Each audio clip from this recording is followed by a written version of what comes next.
Are you looking to speed up your design process in Fusion 360? In this video, I'll show you how to create efficient sheet metal punch and forming tools that will transform your workflow. If you found this video helpful, please give it a thumbs up, subscribe for more tips, and ring the bell to stay updated on all my info. Let's dive right in and get started. First, we need to model form and punch tools. Each tool from this type is made up of two bodies. Create a new document.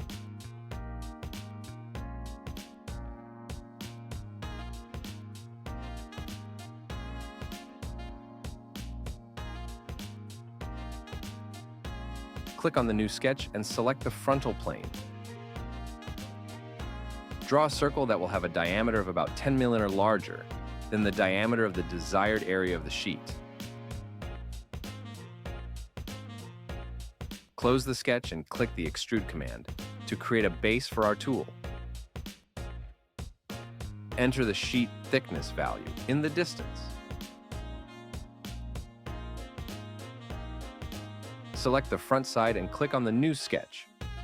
Draw a circle again, but this time give the dimension of the desired diameter of the area of the formed sheet. Close the sketch and click the Extrude command again. Enter the value of the depth of formation in the distance and remember it, because you will need that value in the future. After that, click the Fillet command to round the top edge. The radius of this rounding must be twice the thickness of the sheet. Let's repeat the Fillet command for the bottom edge, only the radius must be the same as the thickness of the sheet.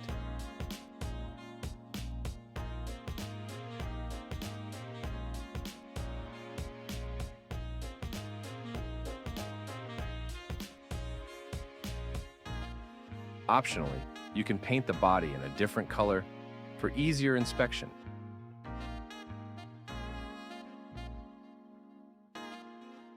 I usually take green. The purpose of the first body is to add geometry to the front. Now it's the turn of the other body. Click on the new sketch and select the frontal plane. Draw a circle again that has the same diameter as the first body. Close the sketch and click on the Extrude command and retype the sheet thickness value.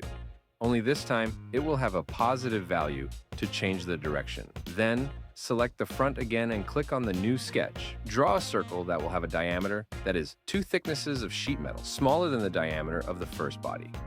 Close the sketch and click the Extrude command, and enter the same depth value I told you to remember.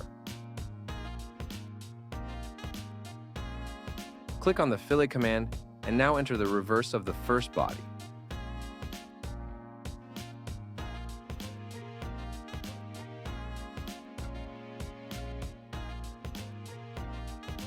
Select the front side and click on the new sketch.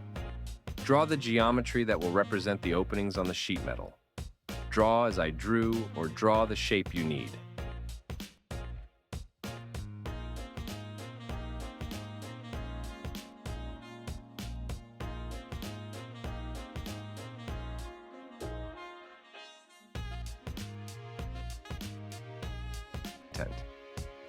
Once we hit 1,000 subscribers and 4,000 hours of watch time, I'll share a special link in the description for the sheet metal punch and forming tool. This tool will boost your design efficiency in Fusion 360, making it easier to create precise sheet metal components. Your support means everything, and I can't wait to provide this.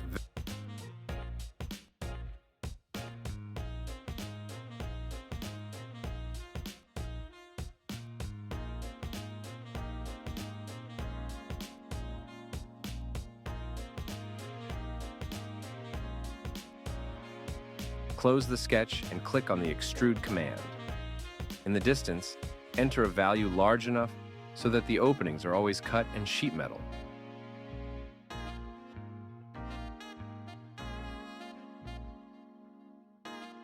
Then, click on Fillet, select the edges, and enter 1 mm in the radius.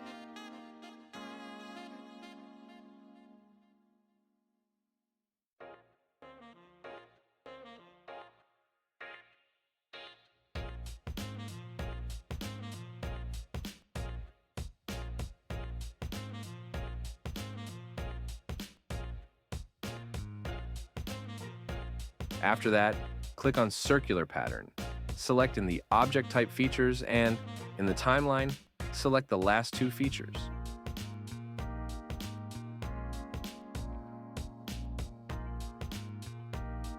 Then, select the y-axis around which the features will be multiplied.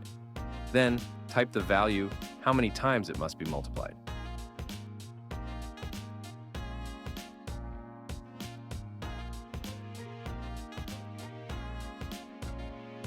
And if you want to have a better visibility for the second body, color it so that yellow is for forming and red is for cutting.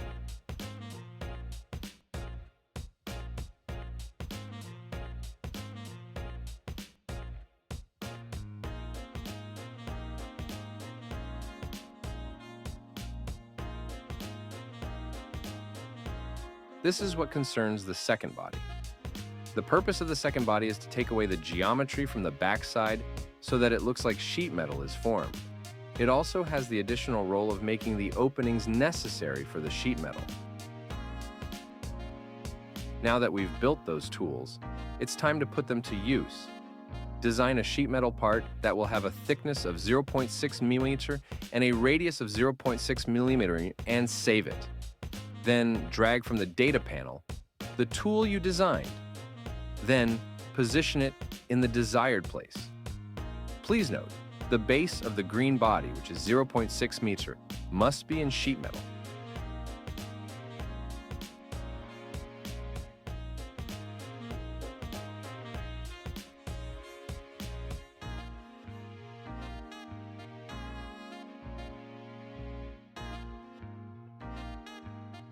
Then right-click the component and select Break Link. Expand the component and from the Bodies folder, select both bodies and move them to the bodies of the root component. Then delete the inserted component by right-clicking on the component and selecting Remove. Do not select Delete, as I did, because you will get an error in the timeline. Hide the second body from our tool because it is not needed right now.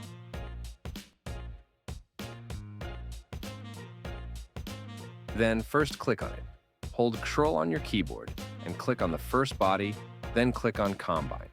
A dialog box will appear, and in the operation, select Union and then OK. After that, set the second body to be visible. Select the sheet, then another body, then click Combine. This time select Cut so that it cuts from the sheet. If you want, like I did, tick the Keep tool if you want to use the body again.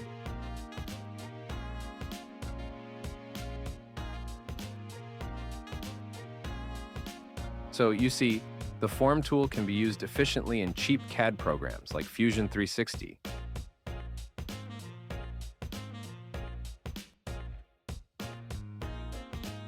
If you found this video helpful, please give it a thumbs up, subscribe for more tips, and ring the bell to stay updated on all my latest content.